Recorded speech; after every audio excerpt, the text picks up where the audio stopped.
We now move into a panel discussion. It's called Crossing the Chasm.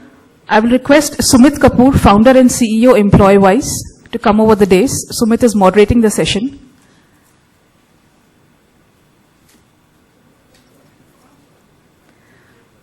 Our panelists are Sachin Bhatia, co-founder and VP Business Development Drishti-Soft; Varun Chopra, founder and CEO Wingify;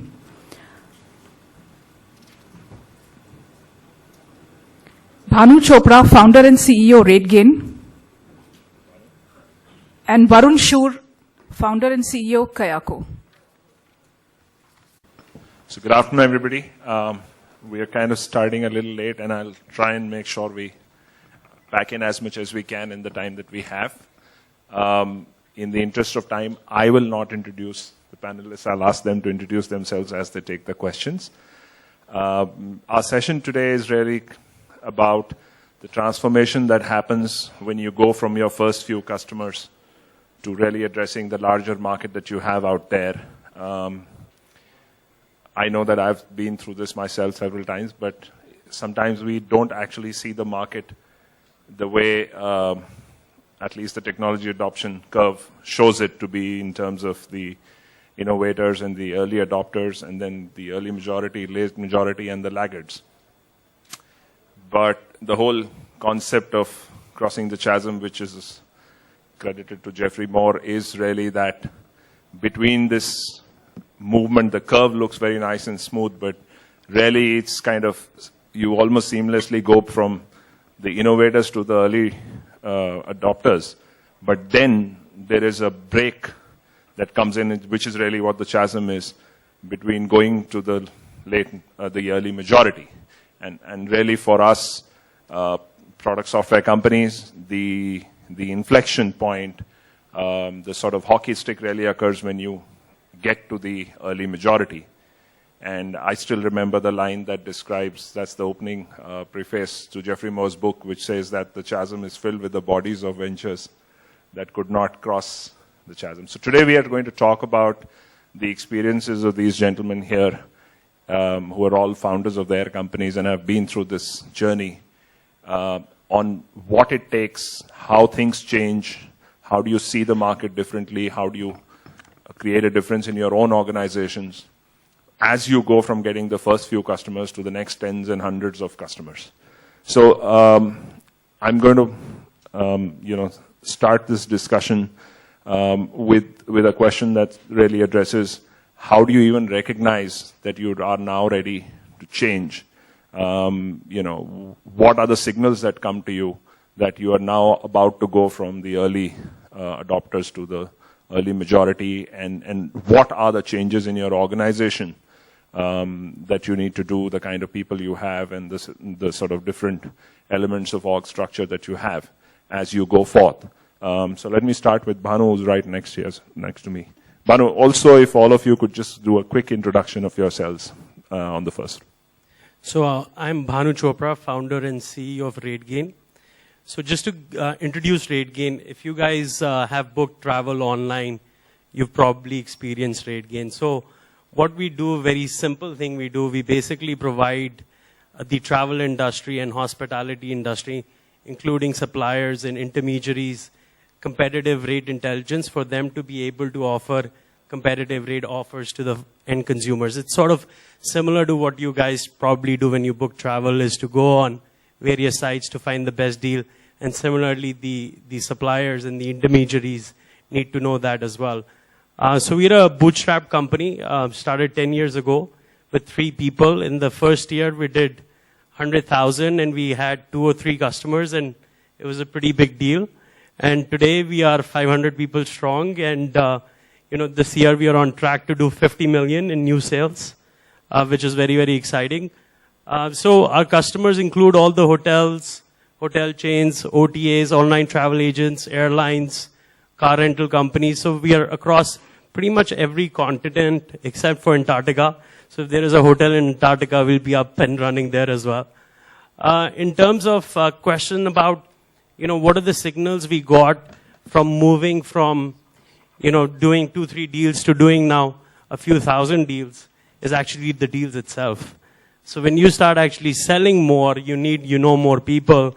And I think Ambrish indicated earlier in his presentation as well that you have to go from having generalists to actually having specialists. So the way we have modeled our sales team is to have those specialists. So we have, the cold callers that actually cold call on people, get the appointment. Then we have the inside sales people that will introduce the company, demo the product. Then we'll have the field sales people, because our business is a very high touch business. You have to get in front of the customer, talk to them, address their pain points. And then we also have a solutions engineer that would actually, respond to the RFPs, prepare solution documents. Then we also have a marketing team that actually helps us build the brand, do lead gen, and a product management group as well that, again, gets into complex sales situations and addresses customer pain points and ensures that our solutions can meet their needs. Afternoon, everyone. My name is Sachin. I'm co-founder and vice president for a company called Drishti. I'm taking a cue from you if you buy anything online and you get a call to confirm cash on delivery that happens on our platform. Most of the Indian e-commerce companies are using our platform. We do customer interaction management solutions. To take a cue from what you said, Sumeet, I attended a workshop done by NASSCOM called Crossing the Chasm, which I think it used to run about 5-6 years back. It was done by CEO of Persistent Systems. Very interesting workshop. And the challenge there was, how do you get from 5 to 50 crores? I think that was the challenge. How many of us are entrepreneurs here? Just by a show of hands. Okay. And how many of you are still at less than 5 crores of top line? Okay. Yeah. So a very interesting problem that was given to us is visualize yourself when you're 50 crores. How would things be happening? And then try to trace backwards that what has happened which led to what was happening. And that was a very fantastic sort of a eureka moment for me, and we realized that I will not be the one who will be selling everything. I will not be the one who is reviewing everything, and my CEO will not be the one we are batchmates who are knee deep into technology and so on and so forth. So when did we start realizing? When a couple of indicators. For example, when the wow deals started becoming the why not deals, right? So wow, we cracked a big deal, right? So that was a big deal. But then when we expected those to be norms, that is when we realized that we are probably going through a phase where you have to start expecting it as what my CEO calls as predictable revenue. So when things are not chaotic, when you have to take them to a stage where you can predict and plan and sort of replace yourself in some of the functions that you want specialists to handle. I think that is the stage when you start realizing, you are probably going through that chasm that Sumeet just talked about. And we'll come to how we solve it subsequently. Yeah. Hello, my name is Paras and I'm CEO and founder of Wingify. We make Visual Website Optimizer, which is one of the market leading A/B testing tools. Just to give you a brief of what A/B testing is, so our tool lets marketers create different versions of their websites and then just see which version works better. It's as simple as that. So for example, if you are an e-commerce company, you can try out different checkout flows, different buttons, and just optimize your sales and conversions. I started about 4 years back, and just like Bhanu's company, we are also bootstrapped so far. And this year we are on track to do about the current run rate is about $8 million, and we have about 4,000 customers. And it's interesting when you say crossing the chasm. I believe there's two parts to it. The first part really is, and the reason I empathize and understand the chasm thing is because before doing Wingify, I had tried a couple of startup projects. And I say projects because they never took off. The way I did that is just, I got a cool idea, I coded it up, and I thought it was a startup, but it was not really a startup. So looking back, what I feel was probably wrong with that approach is maybe the market was not right. So that is what I would consider the first really, the block in crossing the chasm, in understanding whether you have really picked up the right market and whether you have cracking the right problem. Because I see when I interact with some entrepreneurs who are at a very initial stage, they would feel frustrated that we are small, we are a 5-10 people team and we are not growing. And the reason might not be actually sales and marketing and anything else. It might be just you're not solving the right problem. And the way to understand whether you are actually moving in the right direction, it's a problem that worlds need you to solve, is just listening to customers. And that's what I did with Wingify. I was very, very, very close with customers, getting on a Skype calls with them every day, understanding why they are using, what they are not using.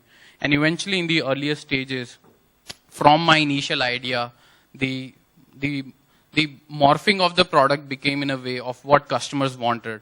And that was a very big push towards the crossing the chasm kind of gulf that exists. And again, the second part to the question is this chasm is just not one chasm, that once you cross, you'll be happy and everything will be very good. There's actually multiple chasms in my opinion. For example, from first 100K to first $1 million. It's just very different things. For the first $100,000, what you do will not be same as what you'll do for first $1 million. And the same thing from first $1 million to first, say, $10 million. And beyond that, the game again changes. So game will just change again and again. And for us, say, going from $1 million to the current rate of, say, $8 to $9 million, it was again and still is just being very close to customers and delivering what they want. Sales, marketing, and other things can just happen by themselves. But if you force sales and solve a problem that world doesn't want you to solve, it's not going to happen. Yeah. Hi, everyone. My name is Varun. I'm the founder and CEO of Kayako. My story is more jugadu than anyone else, I would say. I started this company when I was 17 in 2001 out of the most unlikely cities in India, Jalandhar, Punjab. Over the course of last 13 years, been eating, breathing, living Kayako.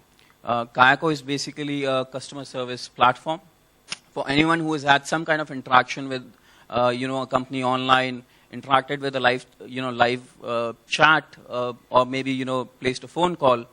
You might have, used Kayako as an end user.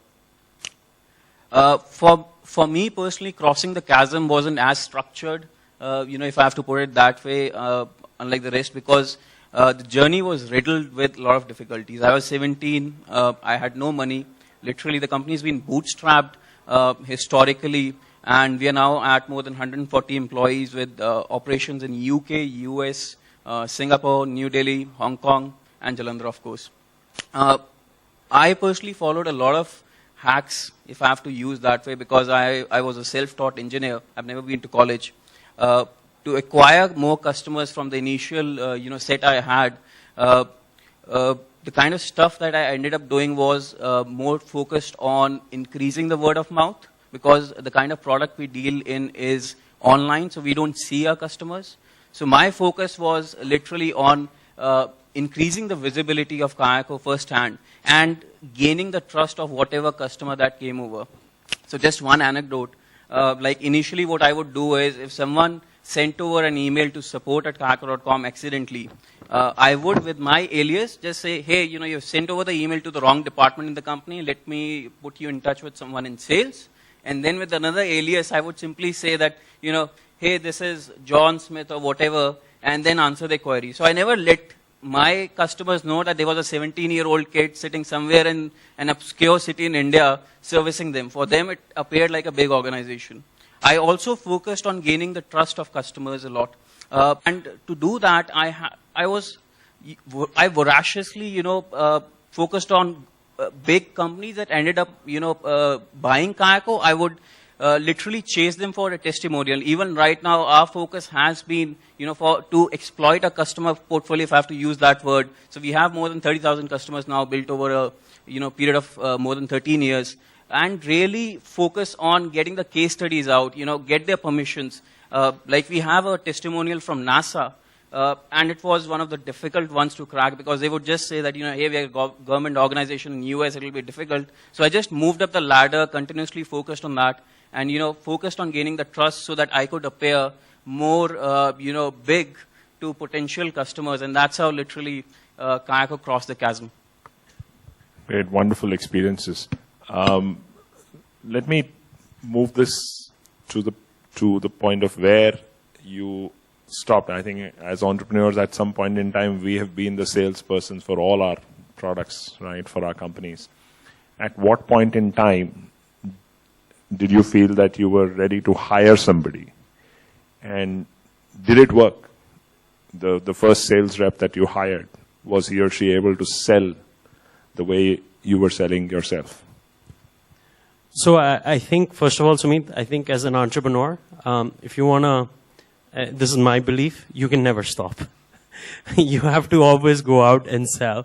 What you can do is establish some key accounts. So for instance, in our context, we've established, the largest hotel chains, the largest enterprises within the travel industry. Those are the ones that I go out and directly sell to. But, you do get signs, like I said, once you have enough on your plate, you have enough of a pipeline, you can't do justice to that pipeline, that you are ready to hire more people. And, when we sort of in the first couple of years, when we're doing like really 3 or 4 deals, we moved to doing, let's say, 12 deals. We knew we needed more generalist salespeople who would do everything. They would do the cold calling, they would do the demo, they would negotiate and close the deal. And as we began to grow larger, and now we're doing almost 200 deals a month, we know we need those specialists. So we have a team that would do the lead gen activity. We have a team, like I said earlier, who would actually just focus on doing demos.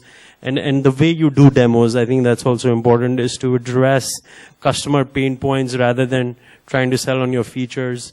And our business is a very high touch business. So we need to be in front of the customer. And for that, if you're trying to sell on every continent, you do need local salespeople, you need channel partners. So I think as you scale, there are different sort of elements to the whole sales life cycle, and you have specialists for each sort of step in the way. And but I, like I said, I think as the top guy, as the entrepreneur, as founders, you should always be very close to the customer, as my fellow panelists mentioned earlier as well. And I think you should always be leading from the top. I think that also continuously demonstrates to your team, and it's sort of leading by example. I think it also instills a lot of confidence in them if they see their boss actually do it and make those big wins happen. And I think one of the other things that we've noticed is that, and you would sort of hear this consistently, is we've gone after the big enterprises, and you get the big logos.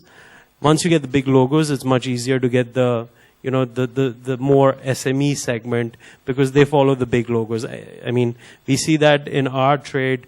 There is a herd mentality, but I think it could be relevant to pretty much every industry. You get the big logos, you can use them as client references, and everybody else would follow. Your difference is any different? It was focused again on logos, getting those references right. We didn't open our first office till like 2005. And it took me a while, because I had no professional experience as such to really understand how you're supposed to, literally grow the company. I would say I'm still learning. It's been a journey wherein, what we started with was hiring journalists in Jalandhar and, trying to train them on the concept of a help desk software, because someone who's fresh out of college has no idea on what our product is about. So a couple of things we started initially was an initiative called Kayako University, wherein we created an internal curriculum to train our salespeople, our ops people, and our support people on how to deal with customers, what the product is all about, making sure that we are able to compete with global companies out there. So that's one of those innovations that we really did. We've recently also started, to establish a sales operations in Delhi, so it's going to be a different experience. But yes, we also ended up focusing on the product demo bit, because we realized that the conversions on that were fairly higher. So again, we followed one of the Jugadu methods, if I have to use that word. We looked in for people in different countries across the globe. So we have people in UK. There's a person in UK who specializes in product demo. And what we did was we had an Indian sales person on a call, and that guy, and we saw that the conversions were like 80%. Whenever that, the person, if someone from UK wanted to buy that product and he had his own payer answering the call or that demo, he would almost always buy the product. So followed really hacky way of, in terms of really growing the company historically. So you asked the question, when do you hire the first sales rep? most of the time when you're a startup, things are tactical, especially if you're a first-time entrepreneur rather than strategic. I don't know if everybody would agree. So in our case, for example, we started with Delhi as a market. I myself was a sales guy. It was started by a bunch of engineers, and my team said, you speak better than you code, so you go sell. So I started selling in Delhi. And then we realized that this market can be replicated in Bangalore, so I went there and, but before I go there, I need someone to handle stuff here. So most of what we did in early years, so we started in 2004, for the first 5 years is where do I want to go next? So I would sort of create a redundancy at that level and make sure that whatever we have done is covered well. However, in the second half of our existence, we realized that rather than thinking of sales reps, you should start thinking of structures and teams. So for example, getting somebody to head a business and then allowing him to create a team under him, and he would manage or she would manage the way they would want. But that happens when you have sort of buffers around, I can wait till the team is structured and we would have a 1-year plan rather than I have to give salaries the next month, right? So there'll be 2 phases. In the first phase, if you want to grow, try to go to the next market where you can replicate what you have done and make this market independent of yourself. As a sales guy, I'm talking purely of sales. And ours is like Bhanu, ours is a direct sales model. Most of it we are sitting in front of the customer, and some of the international geographies is channel driven, but most of the time we end up interacting and selling to the customer directly. So yeah, so that's one good method of when you want to go somewhere else, replace. So that's tactical. Ideally, you should be already planning that I would go to these places, but that doesn't happen if you're very small, at least in my experience. So, Paras, before you answer that question, I'd also like to sort of extend the scope of the thing. Apart from the salesperson, there is a so-called right time to instill systems, processes, maybe bring in a CRM software, a Salesforce automation software, maybe put in place metrics by which you're measuring. Pretty much when you're selling, it's all up in your head. You know, you've got it jotted down somewhere. Your prospect list is top of mind. You know the numbers, right? You're not really tracking face-to-face time spent and so on and so forth. But once you have a team, you've hired people, you also want to measure the actions, right? So, why don't you take the lead on that one? Okay. So, I see this problem of scaling as containing of 2 parts. One is on the conversions part, as in if 100 people are looking at your product, how many actually end up buying that? And the second part is how many people are looking at your product. So solving for the second problem, say having a lot of people looking at your product or service, if the conversions are low or if your product is not good enough for them, is really not a good way to go about it. So this again answers the question of when do you install systems. So systems and bringing in more people and scaling should really... It's hard to get that back. Therefore, and most hypotheses, when you sit down and think innovatively, can be tested in a small way, right?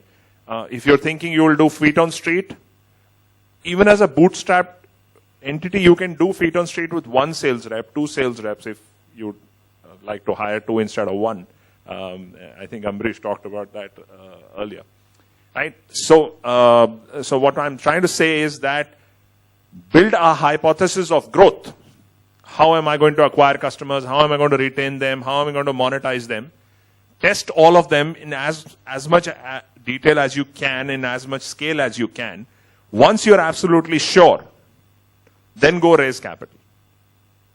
If you raise capital on hypotheses which are untested, you just have to be very lucky. Just one thing, again, I'm sorry I'm speaking a bit more than I should, but this topic is now becoming more close to my heart with each passing day. I think it's also, it should be debated whether money is actually not a problem. For quite a while in the history of Kayako, I thought money wasn't a problem. But the fact was I wasn't thinking big enough. So if I was thinking big enough, I would have realized that I need more money to fulfill that dream. So just make sure you don't fall into that trap. Any questions? Thank you. From this side.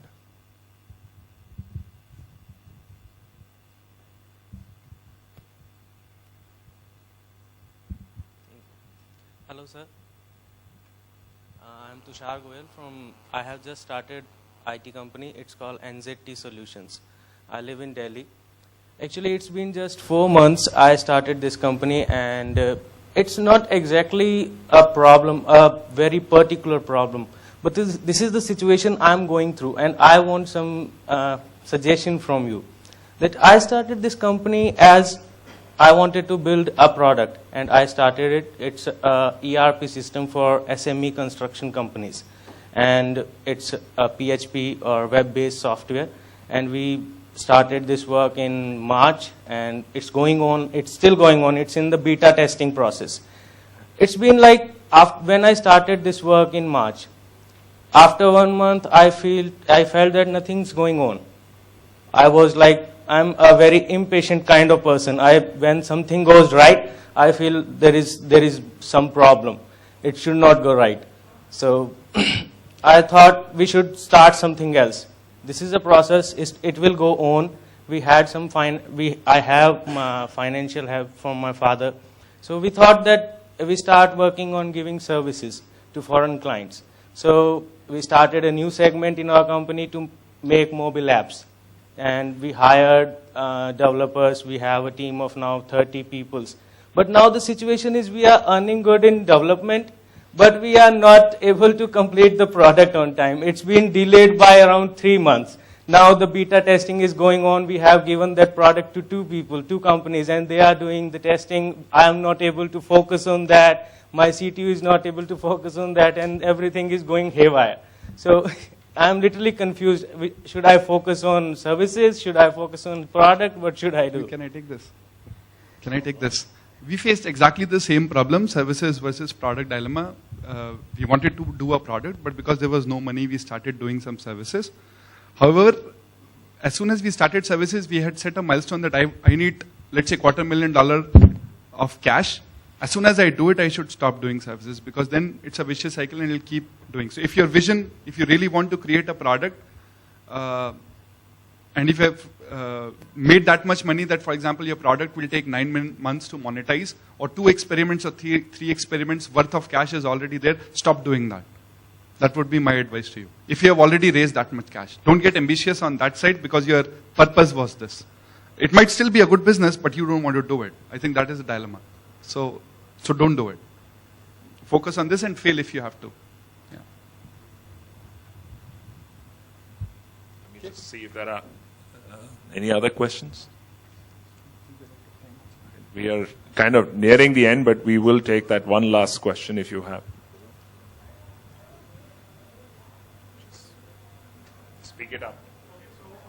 My question is regarding the ESOP. So the question is to all of you, because I would like to get as much insight as possible, right? So what has your experience been on rewarding people with ESOP? So are they willing to, in India especially, right? So are they willing to take pay cuts, or ESOPs is just a bonus? I mean, how do you? What's your experience has been there? When you probably try to get good people on board, do you think ESOPs can compensate on the pay cuts, or do you just think people just see them as bonus, which they anyway should have? What's your experience been? So in our experience, I think the perception of ESOPs has gone through a dramatic change over the last 10 years. I mean, when we started 10 years ago, nobody even understood what ESOPs were. But I think thanks to the overall development of the product ecosystem and, many successful startup companies and a lot of media attention to all of it, I think a lot of people recognize ESOPs.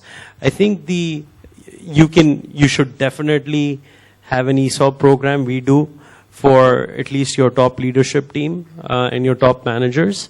And I think the right time to actually use that as a currency is when you have established your startup from not being a startup but a early stage or a growth company. I think that's when people start taking that ESOP as a currency, as serious money, once you have established yourself. So, if you're in early stages, can you get people to come on board because they understand now what ESOPs are? Yes, but if there is no perceived value attached to it, it's very difficult to convince them. So you would probably continue to, pay them hard cash. But as you go from, let's say seed to early stage to growth, and when people do recognize that, this is ultimately cash, that's when you can use it as currency. So where it has worked, yes. So where it has worked for us is setting milestones for seniors and then attaching the ESOP plan to that. I think that's one area where it has definitely worked, and that has worked only for seniors. For juniors, you try to do it with company milestones so that everybody feels that the bigger goal is also attached to my goal. But the perception at this level versus perception at this level, as Bhanu said, is very, very different. So, and it would never be a replacement of the basic money that he needs, right? So nobody's going to compromise on that, is our experience. And if they're doing, they're probably also worth coming one step above if you're a very small company. Yeah. So I would agree with Bhanu. I think ESOPs at a very early stage might not attract people because the perception of value would be a little hazy. But once you go beyond a certain stage, and maybe if you're raising, say, Series A or B, and you have a definite value attached to your company through, say, last VC round, you can clearly say that, hey, X number of stocks means Y number of money. And in future, in 5 years, we are trying to grow the company to 10x in valuation. So if you stick around and contribute, your X could be 10x, right? And even in our experience, I don't think it can be a replacement for a pay cut. It could very well work as a motivator on top of whatever their perceived market value is. So with that, I'd like to sort of bring this to a close because I think we're kind of running out of time. Thank you very much for sitting here and listening to us so patiently and for your questions. And thank you to my fellow panelists for sharing their experiences. I hope we're all going wiser than we were before we came to this room. Thank you very much. Thank you. We'll request you to hand over the token of appreciation.